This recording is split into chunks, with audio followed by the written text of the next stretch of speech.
Unapitia changamoto ya nguvu za kiume na hujawahi kupiga punyeto, huna tatizo lolote la kiafya, afya yako ya mwili iko vizuri, unakula lishe nzuri kabisa, tena unatumia vile vyakula ambavyo vinaenda kusaidia kuongeza nguvu zako za kiume, lakini still unapiga kimoja chali, lakini unaendelea kushindwa kurudia tendo. Wakati huo unazingatia kila kitu, lakini ukijiangalia hakuna sababu ambayo inakupelekea nguvu zako za kiume kupungua. Nataka nikukumbushe kitu kimoja. Unapokuwa na msongo wa mawazo kupita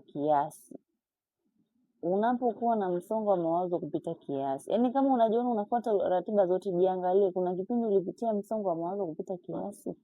Na kama ulipitia msongo wa mawazo kupita kiasi, hiyo ndio chanzo ambacho kimesababisha nguvu zako za kiume kupungua. Kwa nini? Kwa sababu unapokuwa na msongo wa mawazo sana, inapelekea kuzalishwa kwa homoni ambayo inashusha uzalishaji wa homoni ya testosterone yako. Yaani ukiwa na msongo wa mawazo, testosterone yako inazidi kupungua siku hadi siku. Kwa hiyo sasa, unaweza ukaona performance ya tendo imeshuka, hiyo jua tu ni kwamba msongo wa mawazo umepelekea kushuka kwa uzalishaji wa homoni yako ya testosterone. Testosterone yako ikishuka, hii ndio homoni baba kwa wewe mwanaume.